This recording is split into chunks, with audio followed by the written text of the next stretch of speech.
Hello and welcome to City Corner. I'm your host, Todd Blackstock. On today's show, we've got Jessica Fox from Celebrate St. Louis, and she's here to tell us about all the details of America's 250th birthday party this 4th of July. And Kevin Gagnepain from El Monstero, he'll be here later to tell us about some great events coming up this summer, including an El Monstero show. So stay with us for this and much more coming up on City Corner.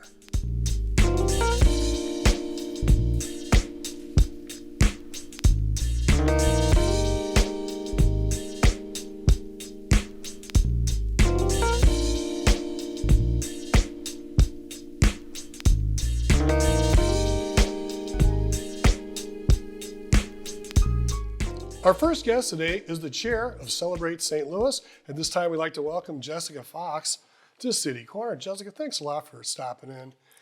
Happy to be here, Todd. You know, I know right now big announcements have just been made, and yes, you know, your job really kicks into high gear right now. But this year it's kind of neat because it's America's 250th birthday party. I mean, which is a major event for not only our country, but for St. Louis as well. And it's kind of cool because this year it's going to be Friday and Saturday, July 3rd and 4th, and it's all going to be condensed into that. And it starts July 3rd, and could you maybe give us a rundown of July 3rd and the Friday day? Absolutely. So just as you mentioned, Todd, we are going to be opening our gates on July 3rd. The 4th of July is such a really big, important event here for St. Louis, so that we're really happy to be bringing all of these really great elements to the St. Louis community. But our talent lineup for July 3rd, which I know has been front of mind for a lot of people, our headliner is Zed. He is an EDM artist. Nice. It's going to be really great. We've got Ludacris also coming to play underneath the Arch Grounds, and then we've got another band called Big Wild, and that is going to round out our music lineup for July 3rd, but there's still going to be so much more that folks can come down and see. One of the really great things about our headliner on July 3rd, the last two songs of the Zed set are going to correspond to a 1,500 drone show in the air. Wow. I know. And so if anybody was down on the Arch Grounds last year for the 4th of July, we did a test run with a smaller drone show. There were about 400 drones in the air. I mean, the fact that we're going to be putting 1,500 up there is going to be a really fantastic and amazing just visual for everyone that comes down to the Arch Grounds. And then we're going to follow that up with those amazing fireworks coming off of that drone show. You know, that sounds spectacular, and I can just imagine it because I've been to so many of these over the years. Yeah. I mean, I'm dating back in high school in the 80s when, you know, their bands Chuck Berry and, you know, people were coming through here. But just having the arch as the backdrop and the Mississippi River, and with the way things have, you know, technology has really come a long way, having those drones, and is it going to, can you tell us what they're going to be, or is it going to be a flag, or? They're going to be storyboards. Storyboards. Absolutely going to be telling some stories. I can't tell you exactly what they're going to be yet. Got to keep a little bit I know, of I got to keep a little bit of mystery there. Yeah. But you know, something that you mentioned, we're so happy to be back on the Arch Grounds with a kind of scale and scope that you might remember from, as you mentioned, 4th of July is back in the 80s and 90s. And I think it's a really great way to celebrate such an amazing milestone for America too, with America's 250. So I think both things go hand in hand, and the fact that we're doing this for the St. Louis community, and you know, really going to be what I would consider the largest and kind of headquarters of America's 250 in the Midwest. Yeah, it's going to be amazing. So I guess Friday it's going to start a little bit later, around 4 o'clock. Around 4 o'clock. Yeah, doors open, so people start trickling in. Yes. And there'll be lots of food and beverages and things. Any other activities on the Friday, or is that kind of you get there and you get ready for the music? Great question. We also have a new activation that's going to be running both Friday and Saturday. It is going to be our immersive innovation experience. So this is an experience that is really meant to, as we think about America's 250, and there's so much to celebrate about our past, where this is also about looking forward. And so we're going to be providing an opportunity for the St. Louis community to come and see a number of the things that organizations are doing that are innovative, looking forward. So think aviation, geospatial, biosciences, and how we highlight not only what St. Louis and Missouri has been up for the last 250 years, but then also how we're thinking and positioning ourselves forward as well. So that event will actually run at Live by Lowe's over by Ballpark Village, and that will be both on Friday the 3rd and Saturday the 4th. Excellent.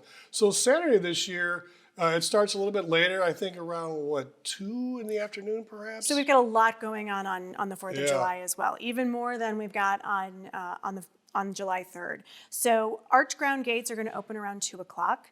We'll have some local bands. To your earlier point, there'll be food. There'll be some great family things to do down on the Arch Grounds. Additionally, we are bringing back America's Birthday Parade, which happens to be one of my favorite Yes. elements of the 4th of July. There's nothing that celebrates America in 250 like a parade. That parade will actually kick off at 4 p.m. One of the things that we're really hoping that later start does is we're encouraging and hoping that families will come down and stay from 4 o'clock all the way until the last firework goes off on July 4th. And so by bringing that parade a little closer into the concerts, we think we may be able to get folks to do that. And then there's going to be an opportunity for folks to kind of join the end of the parade and walk into the Arch Grounds as well, with a couple little surprises there. But that's the parade, and when our grounds open, we've got another absolutely fantastic music lineup happening on July 4th. So our headliner is going to be Miranda Lambert.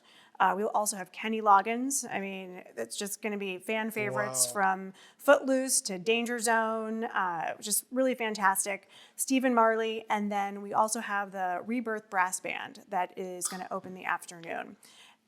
Again, another 1,500 drone show, and then our fantastic transition to our largest firework event on July 4th.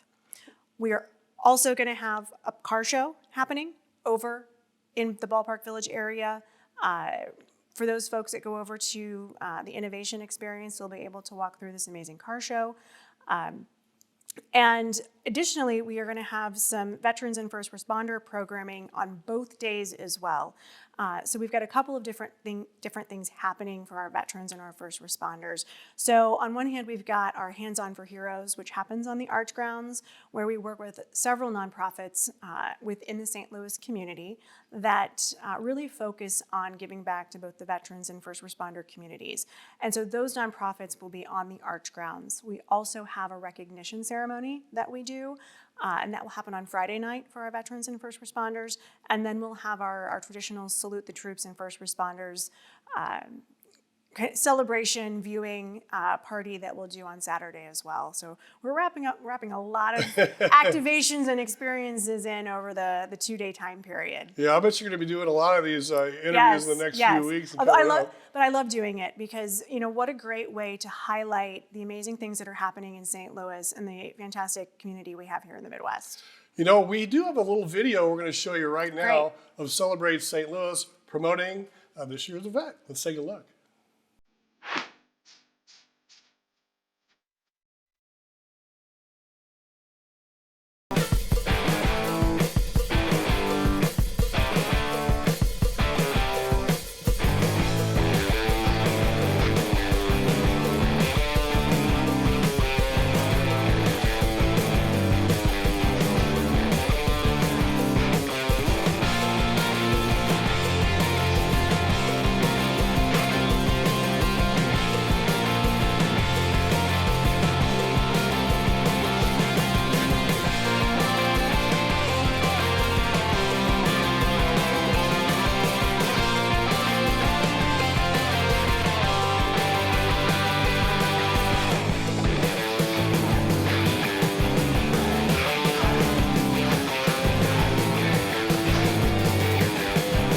Wow, unbelievable, Jessica. Whoever put that video together should be applauded because that is really great. I cannot take credit. That is not my wheelhouse, but I agree. They've done a really fantastic job highlighting the music talent that we're going to have both on the 3rd and the 4th. Let's talk a little about Celebrate St. Louis. You're the chair of the organization, and we're STL TV. You've got the St. Louis Sports Hall of Fame. You've got Celebrate St. Louis. You got VP St. Louis, so many different organizations, but the one goal is to help St. Louis and to provide resources and things we can do to help St. Louis be a great city. It is a great city, but you can always strive to be better. We've had tornadoes and things and economic situations, but these organizations all working together, for one solid goal. It's really fantastic, and I'm glad you brought that up. One of the things I absolutely love to highlight too is all of the people that it takes to get some of these events across the finish line. So we've got several, I'll say, committee leads that are all doing this on volunteer time, which is absolutely amazing. The dedication to doing something great for St. Louis, and to your point, marching towards a common goal. We've got several of those really great leaders within the Celebrate organization, and we would not have been able to do this without our corporate sponsors and all of the support that we are getting both from the city, the state, and federally. So it's just a big thank you to all of those individuals and all of the support we're getting in order to get these things to the 4th of July. It was a lot of fun seeing you down at the Thanksgiving parade this last year in November, and we had a lot of fun partnering up there and helping out with the float and everything. And I always thought Trip Colley was a real neat guy, and I think is he also going to be the Grand Marshal? He is. He was the Grand Marshal of the Thanksgiving Parade. Yes. He's going to be the Grand Marshal for America's Birthday Parade. So I know that the parade is in good hands from a leadership perspective. He's been parading for a number of years, I think, since he was probably a young kid. And he's doing a really great job with bringing that experience back to the St. Louis region. Sure, and there's so many different people that are involved with this. So this is a huge ordeal. Mm-hmm. Would you like to say anything else about the troops and the first responders? Because it's always great to have them recognized as well, because if it wasn't for them, we wouldn't be here. Absolutely. We're really happy to be recognizing both the veterans group and the first responders group. We couldn't do our event without our first responders. And I think, being able to honor our military is just a really great thing to be able to do in the way that we do it. Making sure that they feel special, and we're also recognizing them for the great things that they have done within the community as well. A couple corporate sponsors before we let you go, and if someone wants more information, where should they go? So more information can always be found at celebratestlouis.org and on our social media. I also plug for our concert prices are the best concert prices in the city. They are free, so it is a free event. All right, any corporate sponsors do you want to bring up? There's probably maybe too many to talk about. Too many to talk about. You don't want to leave anybody out. Yes, I can't leave anybody out, so too many to talk about. But thank you for the opportunity. All right, Jessica, thank you so much for joining us on City Corner. All right. I appreciate it. We're going to take a quick break, but when we return, Kevin Gagnepain from El Monstero is going to tell us about his big show coming up this summer. Stay with us.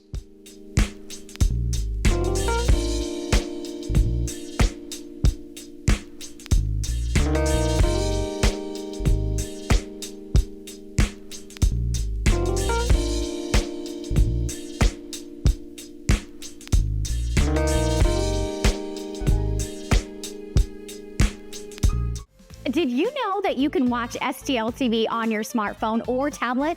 That's right. STL TV is available on your Android or iOS mobile devices. And that includes our live broadcast channels as well as video on demand content. It is really easy to get started. Just find the App Store on your device, then search for Cablecast. Select it and click to install. Launch the app, and if you're in the St. Louis area, STL TV should be the first channel to show up. If you're not in the area, you may have to scroll down to find it. So just click on the STL TV logo, and in just a few seconds, you're enjoying STL TV's great programming such as City Corner, Inside Sports, City Government, What's the 314, or my personal favorite, In the Kitchen.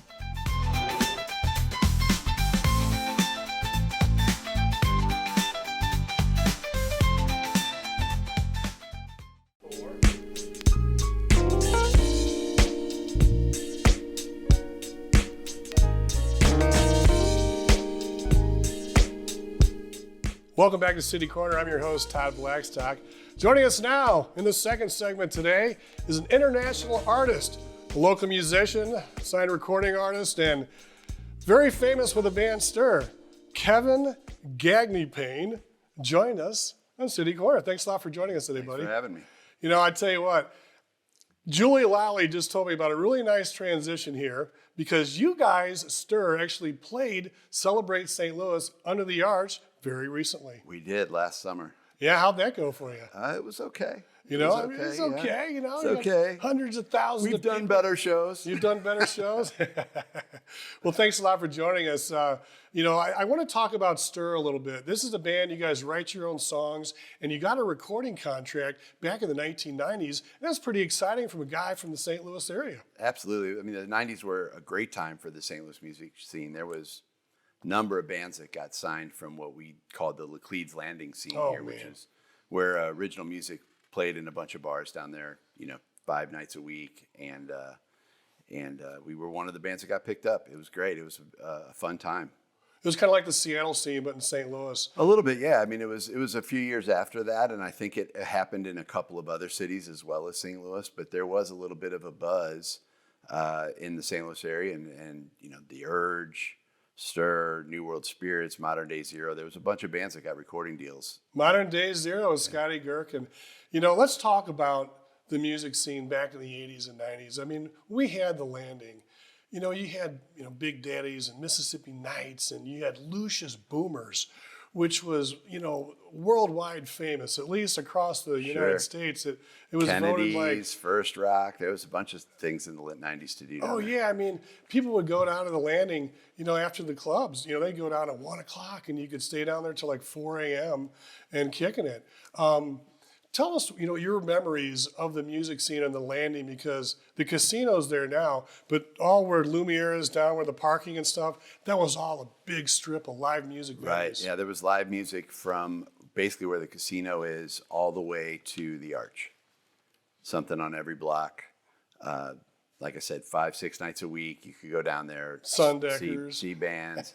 Yeah, Sundeckers had a guitar player guy at Sundeckers, or a keyboard guy.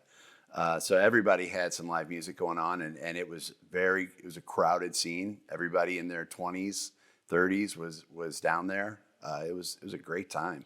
So with the casino opening up, you know, and people are kind of moving west a little bit in different areas of the city, where has the local music scene gone? Because there's still a lot of great venues in downtown St. Louis and in the St. Louis, you know, city. And there really is, and more it. popping up every year. Yeah. So there's some new theaters in the Grand Center area, and you know, there's the Loop. U City Loops always had live music. They still have the pageant and Delmar Hall down there at the end.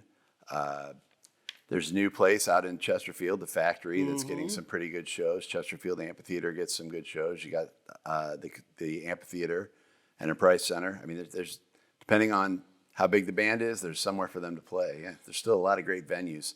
The music scene, there's a bunch of bars too, you know, that do cover bands. So there's live music all the time. Now, your band Stir, you signed a deal with Capitol Records.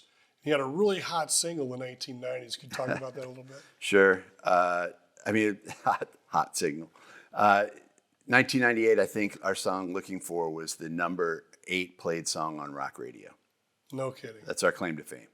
And One Angel is pretty good too. Yeah, that was a good one. It seems like an anthem sort of our song. biggest- Everybody knows all the Yeah, words to our it. biggest song locally was "One Angel," but it didn't get it was the 3rd single off that record. It didn't get the radio play that the first one did. Okay.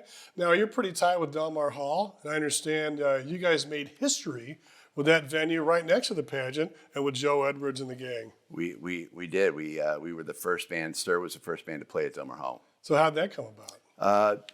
Pat Hagen, who manages the pageant in Delmar Hall, called me, and you know, we had recently got Stir back together. We took a break from 2003 to 2016, and we had recently got Stir back together. I said, hey, you know, we're going to do this again, and he said, we'd love to have you be the band that opens this place up, and we said, sure. We had Life Without Wayne opened up for us, who was one of my favorite bands from back in the Kennedy's days we were talking about.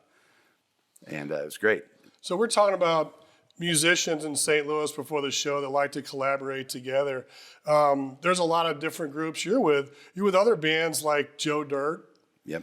And the John Hughes Experience, which I really enjoy. I live near a place called Salvatore's. Right. And you guys, I haven't met you before today, but you guys play there, and our whole neighborhood gets fired up, and we carpool to go up there. Oh, that's great. And have a lot of fun. But what is it with St. Louis musicians? Because everybody seems to want to collaborate with the other guy, and everybody seems to be fans of the other bands. Right. I mean, I think that dates all the way back to the Landing and that scene. I mean, a lot of us were playing down there that still play together today.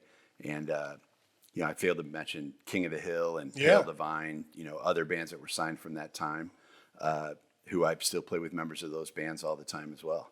What about El Monstero? A lot of people love El Monstero in St. Louis. I mean, it's been going on for so long now. But actually, you guys, with the evolution of it, Stir really was part of the inspiration of some of the guys that really got it going. In 1999, when we started El Monstero, it was kind of a side project for Stir. And the record business back then would kind of shut down over the holidays. And we were just looking for a way to keep playing live, keep doing things. We had this idea to do a tribute band, which I know there's 10,000 tribute bands today. Back then, there was not. And we picked Pink Floyd because it was a real visual music, and we could do a lot of things production-wise that, when we're playing in our bar band on the corner, we can't afford to do these production things. But when we put together a big show, we can. So it was just an outlet for us, really. It's a creative outlet to keep busy in the beginning. I mean, it's just turned into such a thing that people schedule their holidays around. In the summertime, you have the summer concert, and then in the wintertime, you guys sell out the pageant and do all these great events, and they last for weeks at a time sometimes. I would love to say that was all part of the master plan, but I don't think anybody can plan that. It was just a grassroots thing, and it's really a testament to the fan base in St. Louis and the musicians that are in this town. I think they're both great. The musicians are awesome. And the fans of music here in St. Louis are incredible. Now, is there a lot of the same guys still in the band that started out? Because I know it's a major production, so you've got to bring in some. Yeah, the other two Stir members are no longer in El Monstero, but we've added people over the year. Jimmy Griffin likes to call himself the youngest member of El Monstero. He joined in 2006, so that was 20 years ago. Is the youngest person? I think. Kirsten, one of our background vocalists, has joined since then. But yeah, it's the same guys. And when you find people that you like to work with, you try to find new ways to work with them. That's what we do. You got a heck of a saxophone player, Dave Farber. We do. We really enjoy seeing the shows, and when he does those sax solos, and then you have the girls in there, singing "Great Gig in the Sky" or just whatever the different songs are. It's just tremendous. How long does it take you to put on one of these productions? Because it's almost like a full-blown major concert, major show. It is a full-blown major concert. Right. We put together for a few months. There's the great production companies in St. Louis too. I shouldn't leave them out because we let these guys have some creative ownership of what happens in the show as well. We try to, dictate a direction, but not specifics. So you're a big part of the technical side of the show. What are some of the things that you have to do when you're putting it all together? Because each year it's probably a little different theme. You don't want to do the same show each year. And Pink Floyd's got such a large It's different repertoire. every year, and there's a big catalog, so we get to switch it up. We'll just meet with the teams and it's like the musicians. We find people that we like to work with, and we continue to work with them. So the more years that they're involved, the more they kind of understand where we're coming from on the show. And it takes a little bit less work today than it did 15 years ago because people are, the team's been the same for long enough now.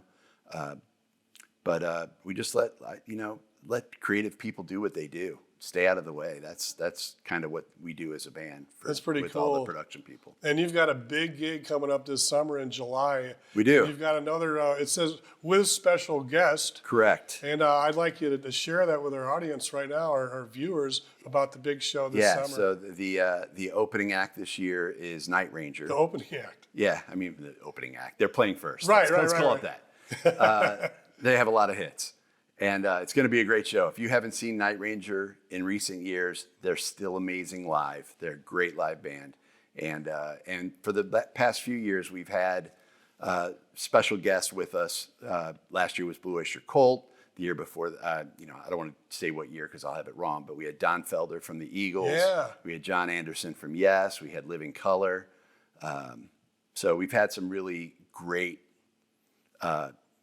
opening acts. Yeah. And a lot of times we'll get the opening act or the guys in the band to play with us on some Pink Floyd songs because everybody loves Pink Floyd. Oh man, that's going to be pretty cool. Like if you're out there, then Don Felder would walk up on stage. Yeah, and you know, it's somebody these, like that. these people that are part of the reason that a lot of us play music. They were our inspiration when we were younger. Are now playing. We get to share the stage with them. That's incredible. Well, Doesn't make any sense. We're lucky. Oh, it's amazing. No, some of the greatest musicians in St. Louis all coming together with El Monstero every summer and every winter. So you guys get to come together twice. Any final thoughts? And if someone wants to get ticket information for this summer, what should they do? If you haven't bought tickets, you still have time. And wherever you buy Ticketmaster tickets. So Ticketmaster.com, LiveNation.com. I think there's probably a link from elmonstero.com to get there. Just make sure you go to Ticketmaster and not Ticket Monster or Ticket Mooster or Ticketcaster. Go to Ticketmaster. Yeah, they got a lot of those ticket scams out there going on right too now. many. So Ticketmaster is the way to go to see El Monstero. Any more shows coming up with Stir? Stir's on a break for now. On a break for now? Yeah. Well, sounds like you got a lot going on. Kevin, thanks a lot for joining us. Thanks for having me. Appreciate it. Corner. All right, well, that's our show for today. We especially like to thank our studio guests for joining us. We'd like to thank you for watching City Corner on STL TV. Experience St. Louis.